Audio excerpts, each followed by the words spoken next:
Baiklah, setelah beberapa kali panjang lebar kita membicarakan tentang satu dan lain hal mengenai menulis skripsi, sekarang kita akan benar-benar masuk ke bagian-bagian dalam sebuah skripsi.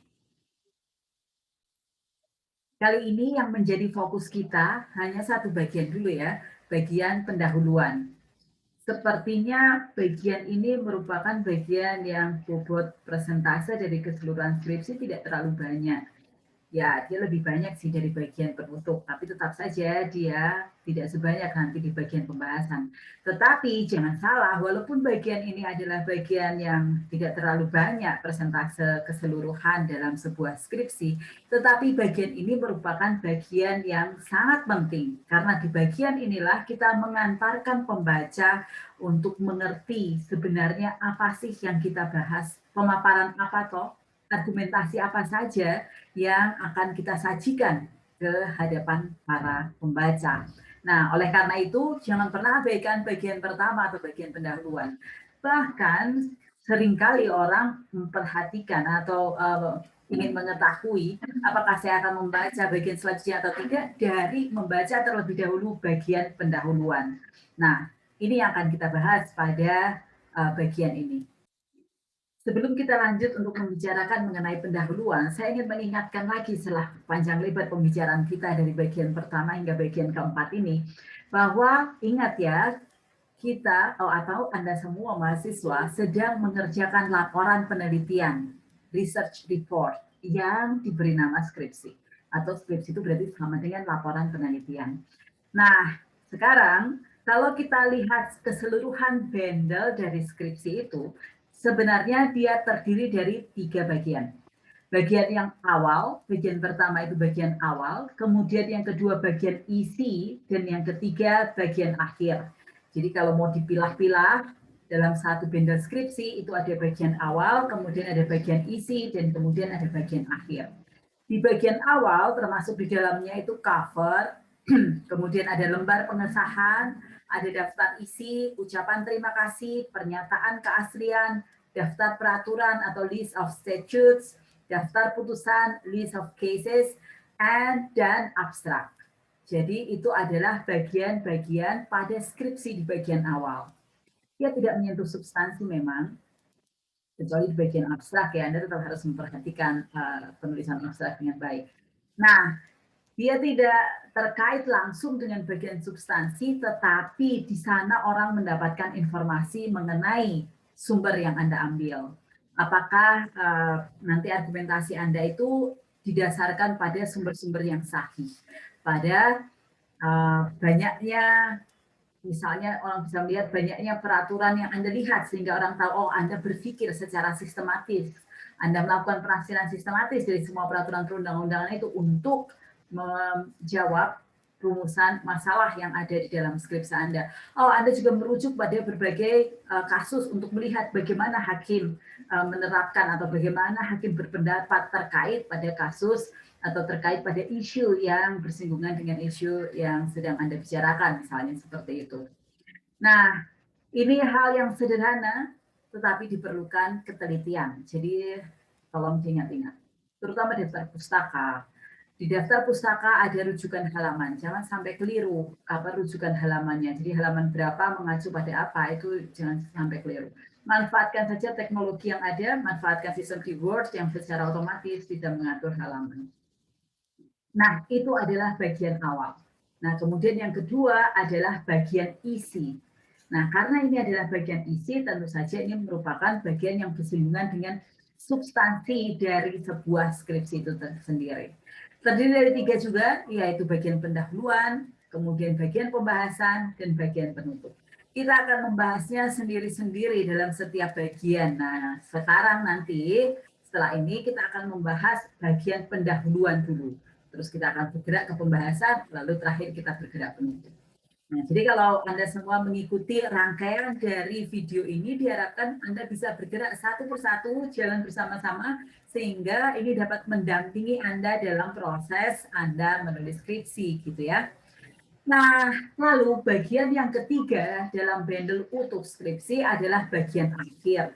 Bagian akhir ini berisi lampiran, ini jika ada, dan jika diperlukan. Kalau nggak perlu, nggak usah. Kalau putusan-putusan nggak perlu dilampirkan, undang-undang nggak perlu dilampirkan. Gitu. Kenapa sekarang orang gampang mengaksesnya?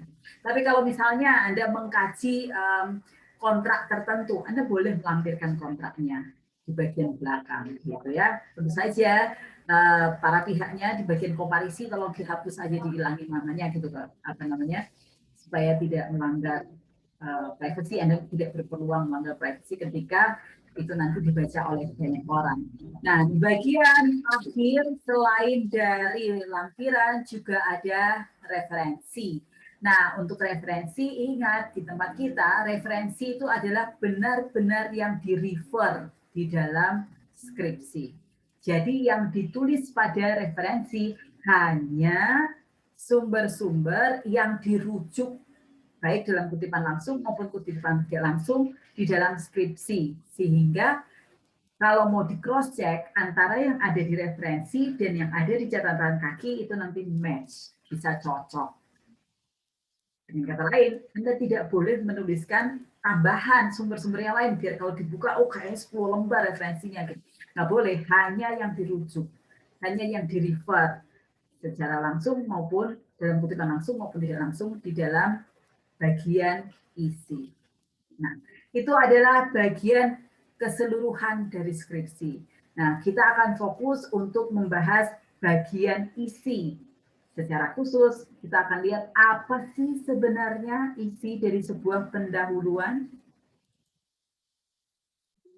Apa sih sebenarnya yang harus termuat di dalam pendahuluan? Anda bisa lihat di bawah saya di sini. Pendahuluan itu setidaknya memuat 3 hal, isu, tesis, dan framing atau kerangka atau struktur. Jadi pada dasarnya sebenarnya sebuah pendahuluan itu berisi tentang penjelasan atas permasalahan penelitian yang hendak dibahas. Termasuk di dalamnya, kenapa kok tertarik? Kenapa sih Anda menganggap masalah ini menarik? Antara lain, kenapa menarik ini, Anda bisa melakukan atau bisa mengungkapkannya dengan jalan membandingkan terhadap existing knowledge dengan pengetahuan yang sudah ada, atau menjelaskan kontroversi. Ada pertentangan antara ini dan ini, gitu. Ada ketidakkonsistenan antara ini dan ini, gitu. Atau Anda bisa menjelaskan, susah loh memahami mengenai apa sih sebenarnya arti kesusilaan, sehingga orang terus berdebat tentang apa itu kesusilaan. Atau Anda lihat di Undang-Undang Merek, ada merek 3 dimensi, tapi ada juga bentuk yang merupakan apa, sudah dilindungi dulu desain industri.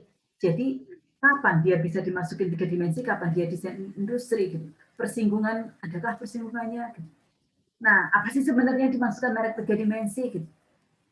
Ada kesulitan mengenai pemahaman. Kenapa? Karena di undang-undangnya nggak dijelaskan. Karena di undang-undangnya pengaturannya terlalu sederhana. Atau ada perbedaan yang Anda lihat. Di dalam BW diatur mengenai pengampuan. Pengampuan itu ditentukan kalau bisa dimintakan untuk seseorang yang pemboros, untuk orang yang apa namanya, gila ingatan gitu, hilang ingatan secara tetap gitu. Tapi nggak ada jika seorang istri meminta suaminya diletakkan di bawah pengampuan karena dia ada di ICU gitu. Diatur di sana. Lalu boleh apa enggak sebenarnya? Ketika Anda menjumpai putusan pengadilan yang hakimnya membolehkan, hakimnya menetapkan suami diletakkan di bawah pengampuan istrinya karena suaminya ada di ICU, istrinya harus menjual sebidang tanah yang adalah harta gono gini, lalu hakimnya menetapkan suaminya ada di bawah pengampuan. Anda berpikir, boleh nggak sih kayak gitu? Kan nggak ditulis di PW, kan nggak diatur. Lalu bagaimana dong? Ini diceritakan di dalam latar belakang masalah atau pendahuluan di bagian awal, sehingga pembaca terlebih dahulu punya gambaran, punya informasi sebenarnya apa sih yang mau dibahas dalam penelitian ini. Oleh karena itu, unsurnya tadi di dalam suatu pendahuluan atau latar belakang masalah itu harus ada apa? Harus ada isu. Anda harus mengungkapkan terlebih dahulu isunya apa toh, masalahnya apa sih yang perlu dibahas, yang perlu dipecahkan. Yang perlu dibahas atau dipecahkan adalah itu tadi, bagaimana menyelesaikan. Kalau tidak ditulis di dalam undang-undang, tapi ada putusan pengadilan. Hakimnya ini benar nggak ya bikin putusan yang kayak gitu? Gitu. Saya setuju nggak sih? Harusnya kayak apa sih? Ingat, yang dilakukan dalam penelitian hukum adalah mengungkapkan seharusnya seperti apa. Kalau misalnya Anda lihat putusan di tingkat PT sama di tingkat MA beda, lalu Anda bilang, kok beda ya? Saya lebih setuju yang PT. Kenapa MA memutuskan seperti ini ya? Apa sih sebenarnya pertimbangannya? Kemudian saya berpikir, oh, tidak dipertimbangkan faktor ini. Atau saya melihat berpuluh-puluh putusan mengenai merek, ternyata tidak ada satupun yang mempertimbangkan tentang suatu hal tertentu, padahal harusnya dipertimbangkan. Lalu bagaimana seharusnya? Sekali lagi yang dipertimbangkan adalah bagaimana seharusnya. Yang Anda pikirkan adalah bagaimana seharusnya. Itu yang akan Anda tulis. Jadi isunya apa? Lalu Anda punya pendapat. Pendapatnya itu adalah bagaimana sih seyogianya isu itu dipecahkan. Nah, itu bagian yang kedua. Jadi bagian pertama Anda menjelaskan ini loh masalahnya.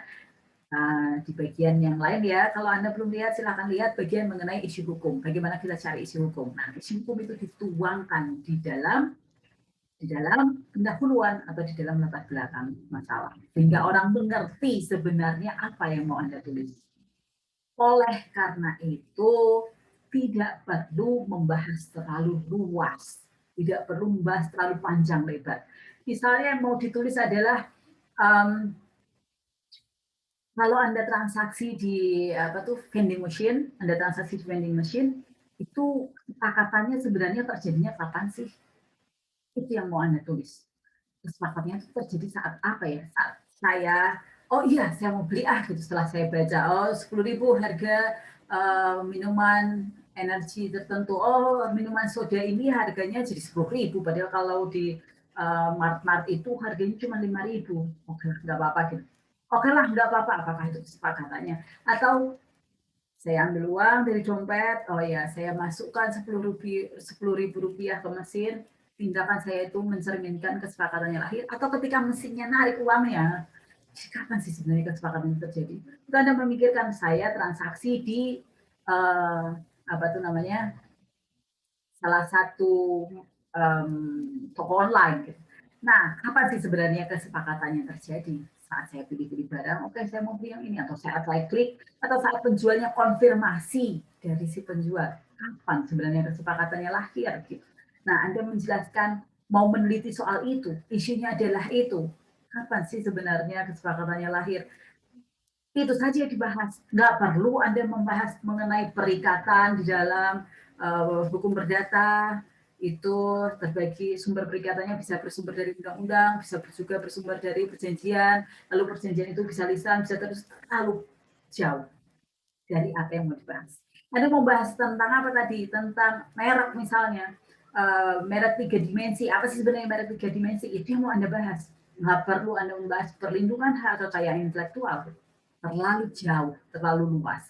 Ingat, di bagian pendahuluan, kembali di bagian pendahuluan atau latar belakang masalah, yang ditulis itu adalah penjelasan permasalahan yang pertama, penjelasan mengenai permasalahan yang Anda mau tulis. Jadi nggak perlu mundur terlalu banyak, nggak perlu terlalu jauh. Apalagi sampai Anda nggak akan membahas tentang hak asasi manusia, Anda mulainya dari hak asasi manusia, kejauhan. Anda mau membahasnya tentang hukum merek, Anda mulainya dari negara Indonesia adalah negara hukum, terlalu jauh.